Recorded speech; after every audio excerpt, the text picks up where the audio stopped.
Welcome to this session of the search strategy for large area searches, and we're going to be covering a couple of different things in this class, but this is our first lesson.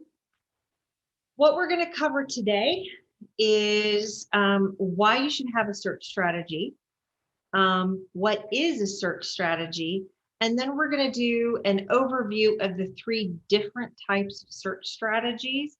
In the next lesson, we're actually going to start combining all of what we're learning this week into how it all looks when you kind of mash it up all together to cover an area. So,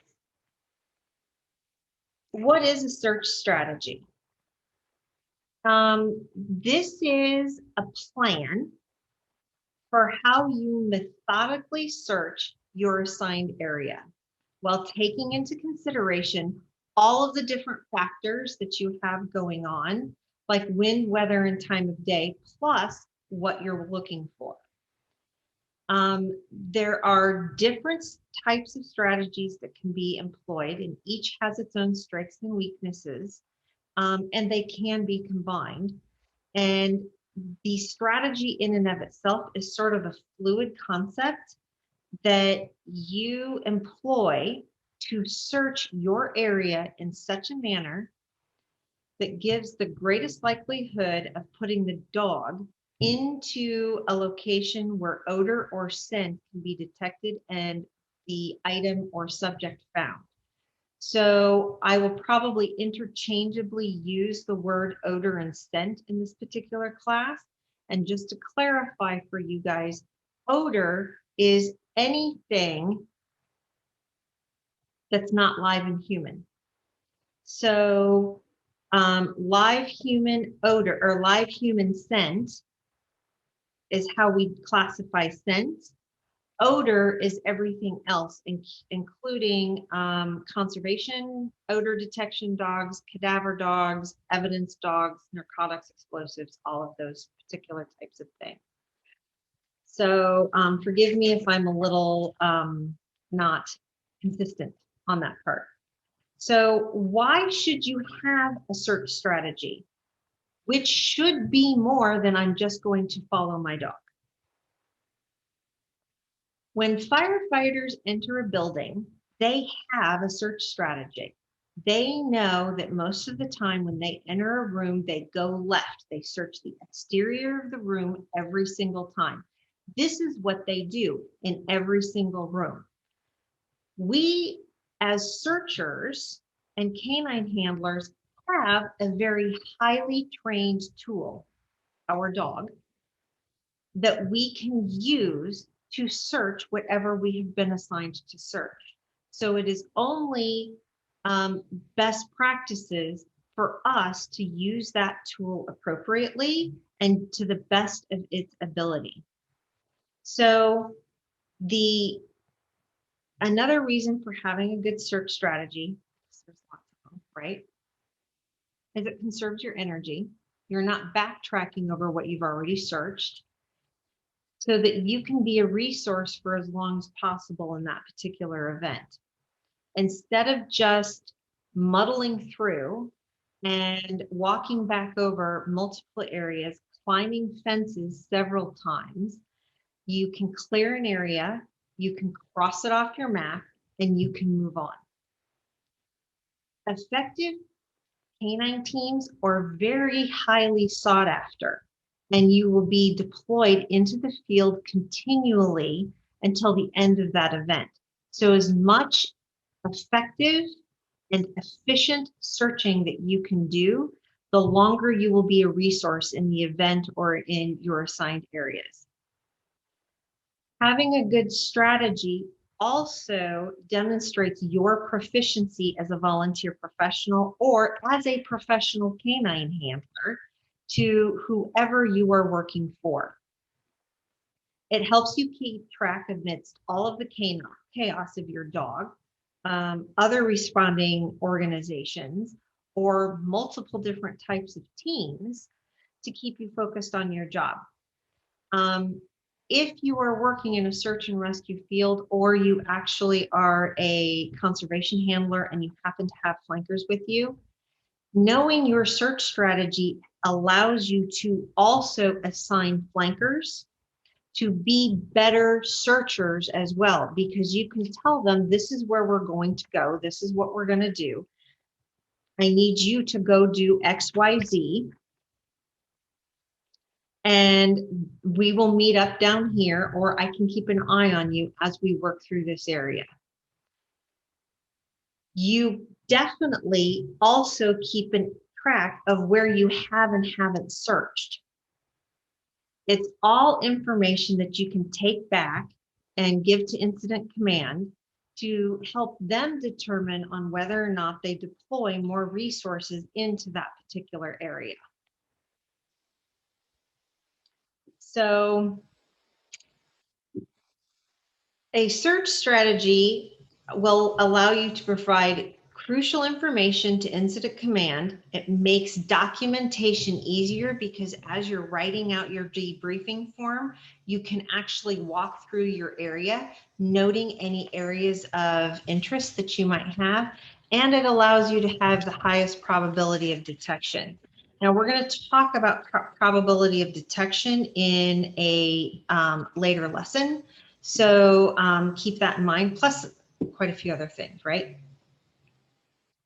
So components of a good search strategy.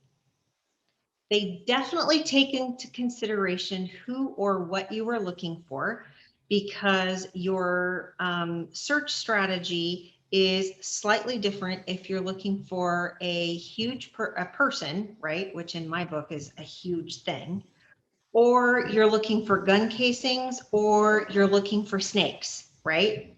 Or dead bats and dead birds.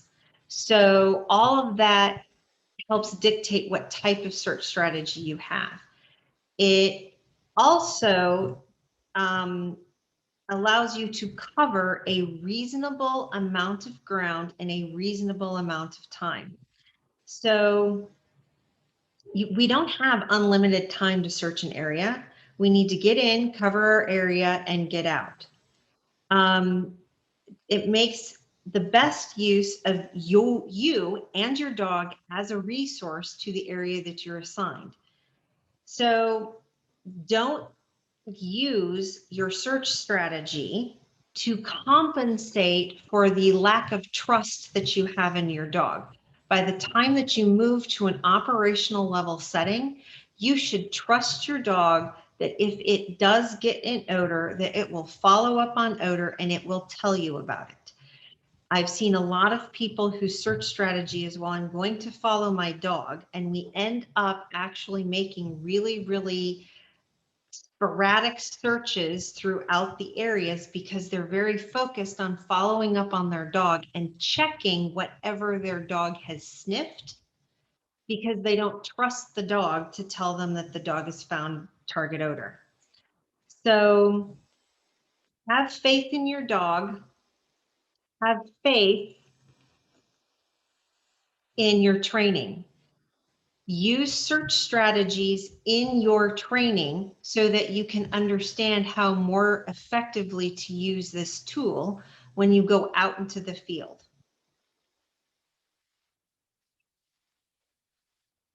So what affects your search strategy? We'll go into especially the prevailing winds and the microclimates a little bit next class. Those particular items are covered in depth in the odor and scent theory class that you can actually find out on the Canine Census website as well if you haven't taken it. So keep in mind, we don't want to exhaust us or our dogs needlessly. So taking in all of that information, making a plan before you even step into your area is the best way that you can be an effective and efficient searcher. So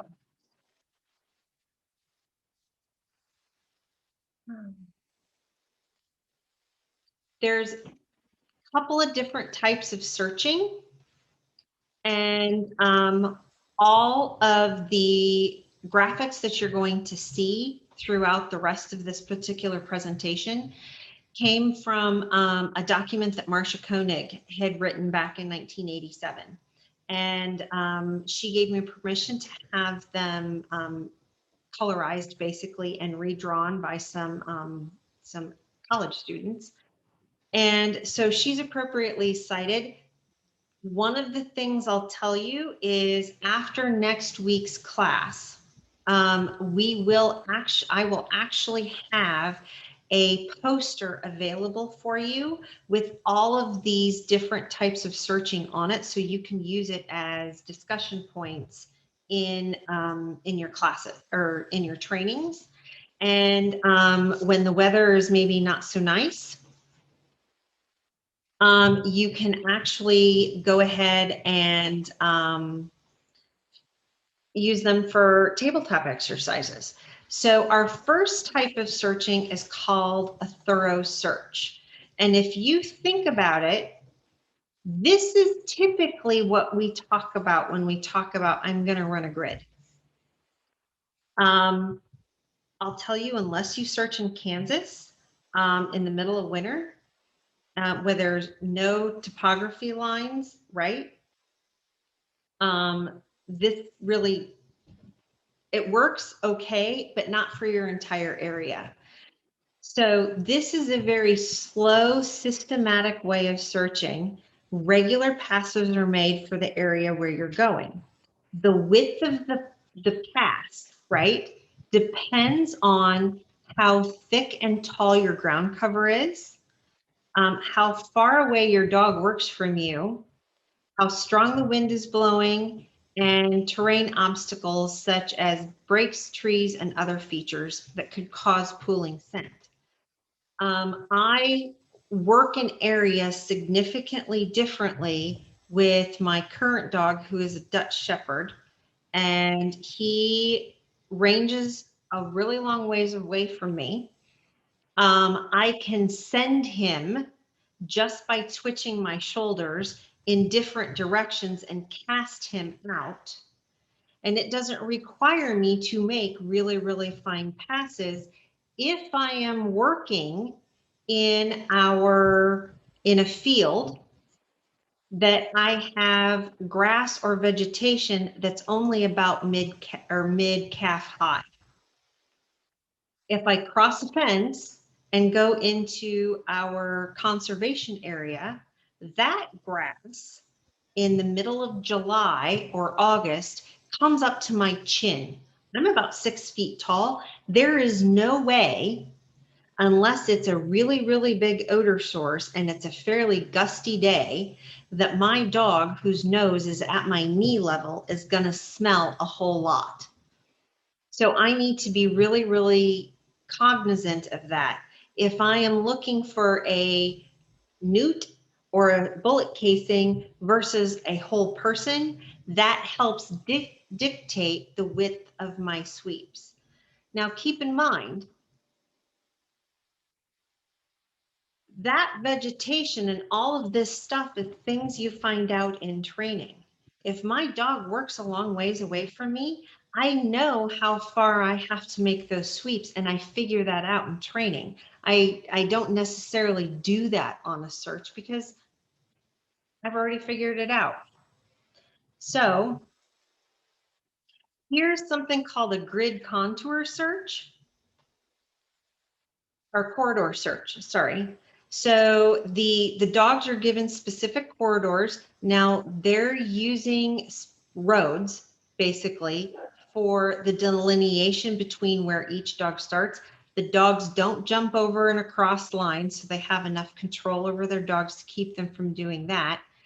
And you're working into the wind. If you're lucky enough in an deployment or certification to be able to work your dog into the wind. Most of the time that doesn't seem to work out the way it's supposed to. So in this particular type of situation, when you use a grid type of technique, there is a need for really high probability of detection. The area is nice and flat with very few terrain features. So Kansas, Western Nebraska is always good, right? The areas to be covered are small. I am not going to search 160 acres using a grid search over the entire property. That's a lot. You have some better options for you to search that type of an area. It also works if there's a nice consistent breeze. When you start getting into terrain features, you're going to end up with microclimates and gusting winds and things of that nature. So keep that in mind. Another reason is if this is a really high probability area, you might run it as a grid search. If your subject or whatever you're looking for is not going to respond to you in any other manner, might be a reason to do a grid search. And if you really, really don't trust your dog and need to be able to read that change of language, body behavior, that is also a reason to do a grid search. Now, thorough searching takes a while. And when we start talking in the search and rescue world about lost people, this isn't missing, this is lost. This is a time when people have wandered away from where they're supposed to be. On average, we calculate that a person walks about 3 miles an hour. So let's assume in the first hour from where their point last seen was, they stop walking at 1 hour, right? That's 28 square miles. So it would take about 16 hours for one dog team to grid search 28 square miles. That's assuming a standard operational period is 8 hours for a dog and a handler. Now, an operational level certification is a square half mile in 4 hours, right? That's 160 acres. So you're out there searching for a constant 4 hours. You're doing it twice because you've got a full 8-hour operational period, right? If we make the assumption, like I said, that person stops walking after an hour, you've got 28 square miles, which is actually 56 operational periods, 112 days. Most search and rescue teams that I know of don't get called in the first hour. You're lucky if you get called in the first 6. It's probably more like the first 12. That means you have 4,069 square miles to search. If you divide that out into operational periods, that's 8,139 operational periods at 44.5 years. That's a long time. So one of the things that we have to start thinking about as you're setting up all of your search strategies is this makes the assumption that your person has stopped moving. What happens if your person keeps going? So those are some of the reasons why maybe a thorough search shouldn't be used, that you should be more thinking on the hasty level. But let's talk about when you should use thorough searching. When you have a small area with high coverage. This is a 40-acre piece of land that they are doing very, very fine level searching on because they're looking for disarticulated human remains. So it's actually bones. And this was 6 different dogs over 2 operational periods. So if we're looking at how, and this, I believe this was actually done prior to a lot of the collars. So this particular graphic is showing where the human walked, not necessarily where the dog walked. They now have those capabilities in GPS collars. I strongly encourage you to use them, especially if you're out doing a lot of cases out in the middle of the wilderness. It's really helpful for you to be able to give that to incident command, provided they have the computer ability to actually cover that, right? So this is a thorough search in a small area of 40 acres. I tend to think of my acreage even smaller for example, 2 or 3 acres, right? That's when I'll do a thorough search, given the structure of you have to find small amounts of human remains, you have to find a small dead bat, you have to find a small bird. By the way, you have to do a area search with your explosives dog. The dogs can find odor. Some of it's actually us keeping track of where we haven't been. One of the most common types of searching is called a hasty search. Hasty search is seriously to the extent that you could be running a trail. There are large tracts of land that you need to cover. You have very, very few searchers, or your subject is actually mobile. Whatever you're looking for is up and running around. So keep that in mind. You might need more information on the area. I've gotten to searches and I've been handed a map that outlines my search area, and all it looks like is a big green blob because they printed it off of Google Earth. And so all I have is treetops. I have no idea what's underneath those treetops. So I do a hasty through the area to actually figure out what's going on. If you are going to an unknown area,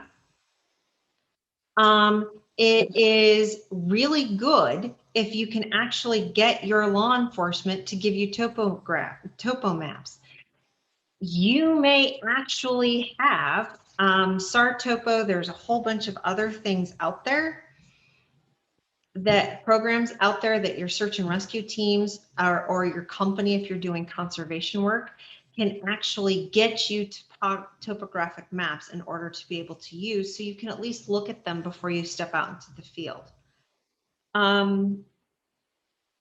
I've done hasty searches when we have a snowstorm moving in, because we just need to get out. We need to get eyes on the area. We need to see if we can't knock something out really, really fast. A dog team going to a high probability area could do, and most likely does, a hasty search. That way you can actually take some information back to incident command. You can tell them what the area looks like so that they can maybe send some other better resources out there. So hasty searching is not as effective if your item or subject is non-responsive. It also doesn't work so great if you're looking for inanimate objects, right? This is when we're really having to trust that dog that if you hit odor, you can follow it up. By conducting hasty searches, you increase the chance of finding your subject or thing quicker, but you decrease the effectiveness or your probability of detection. So you might also find terrain features in that particular environment that don't appear on the map, or were covered by trees because Google Earth didn't allow you to print them. So all of those things can be communicated back to your incident command once you get back to incident command, or to the other searchers, or to whoever else is going out in the area to search it. So a version, or we also do hasty searching at night, because the last thing you're going to do at night when our keenest sense, being eyesight, is reduced. I'm not going to go out and travel and potentially fall into a well or a cistern, or into a ravine.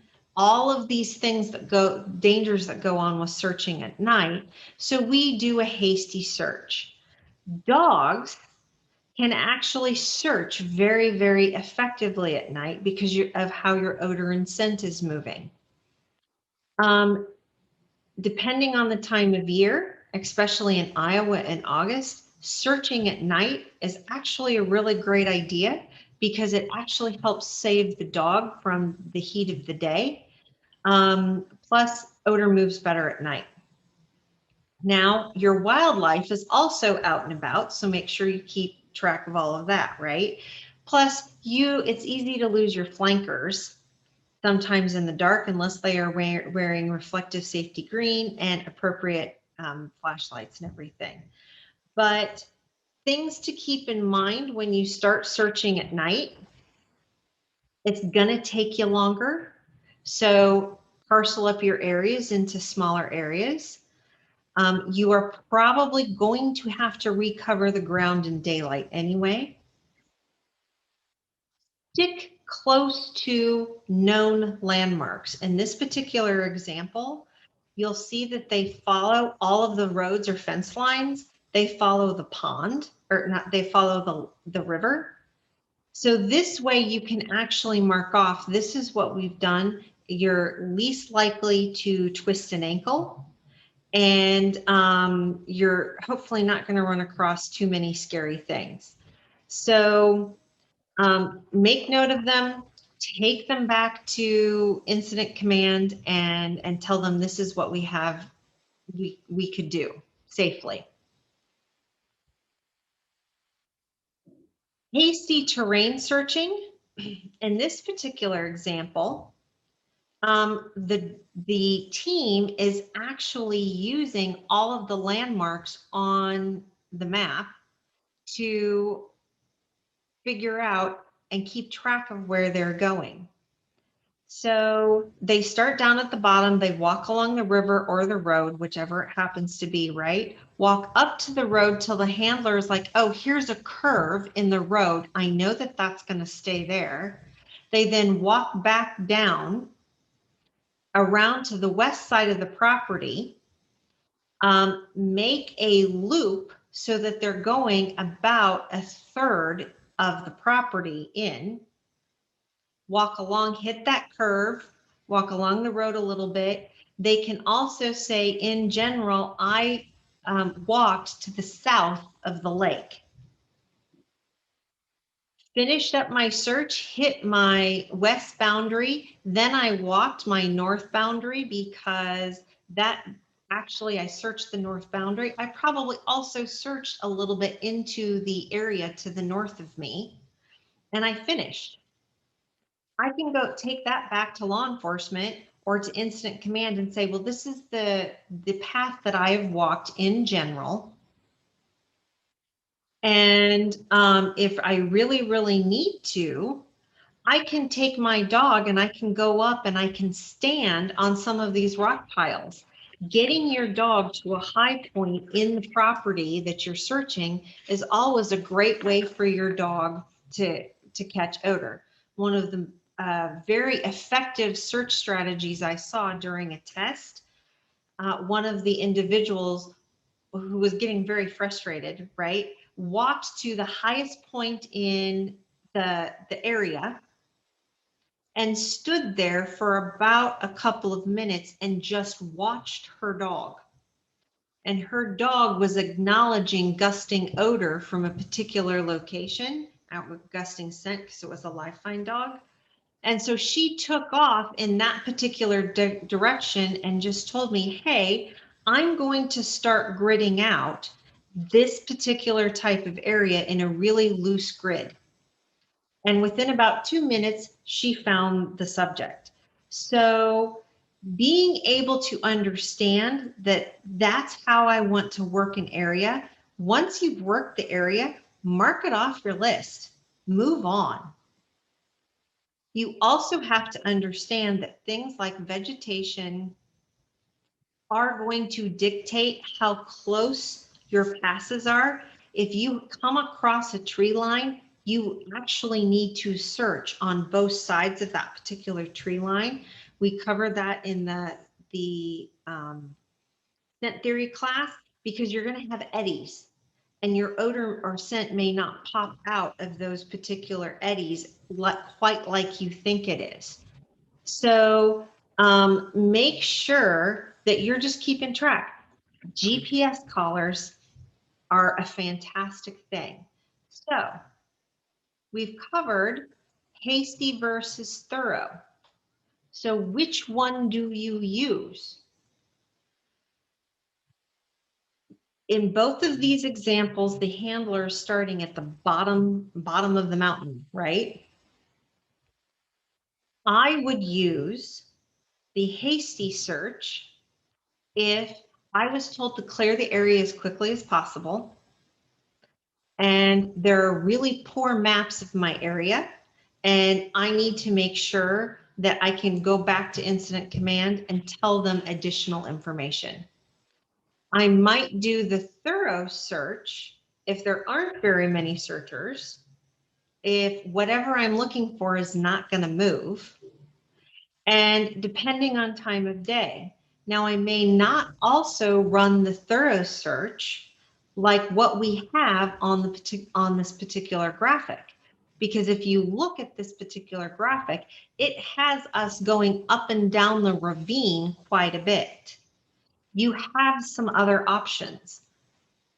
One of the best things to remember is that the only wrong way to search an area is to not search it.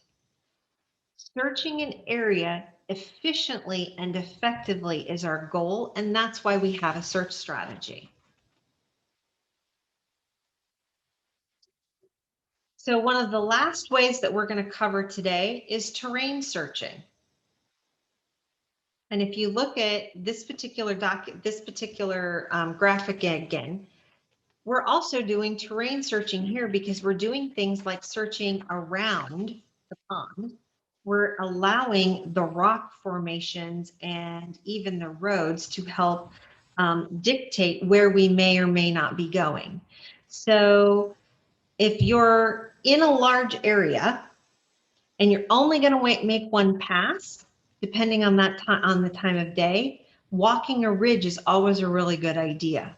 It's easy traveling. You can see the rest of the area. You might be able to find your subject that way. Plus, you can also yell from the top of the mountain and you might be able to be heard.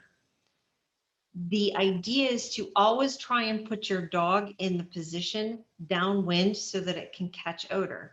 Now, one of the things that usually ends up happening, because we don't, on an operation and sometimes a certification, get to choose where we put our dogs in. If I am on technically the wrong side of my search area, I still tell my dog to go search and we go. Because as we walk through the area, it allows me to do a hasty survey to get my dog into wind or into the perpendicular to the wind of what the rest of my terrain looks like. And maybe I'll get lucky and they find them. The one person that my dog did find was actually 40 meters outside my search area in the wrong direction, but I started him in that location. And he actually went and found the person outside my search area.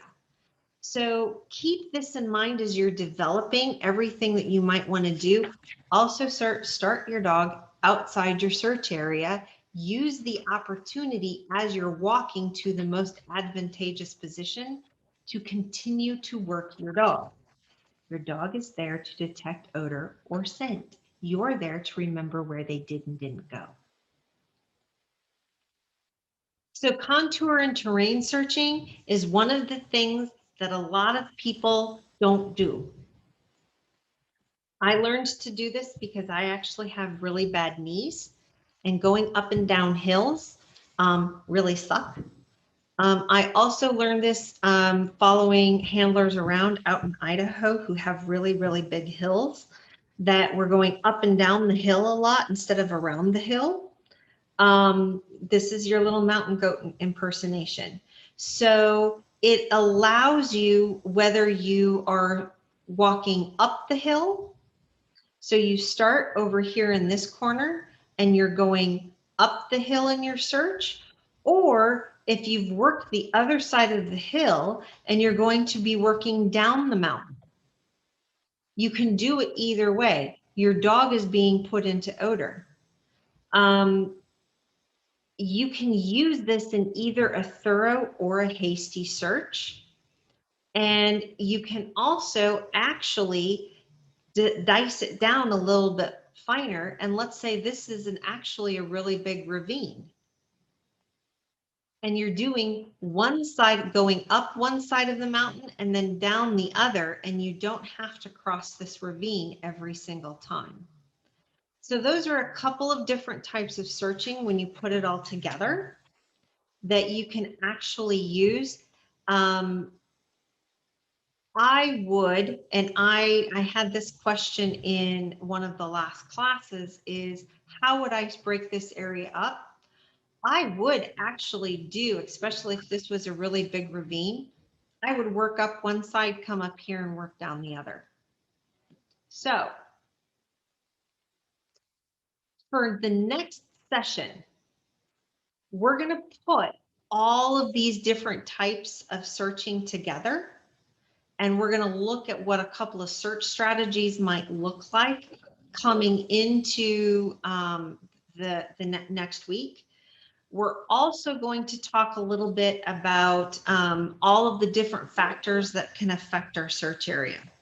So one of the things that I will be doing after next week is I will start giving you guys case studies that have a victim profile or a subject profile, plus it gives you a contour, a topographic map that you can sit down and actually develop a couple of different search strategies. And then I will also pull it up and I will tell you what I think of would use as a search strategy by just looking at a topographic map.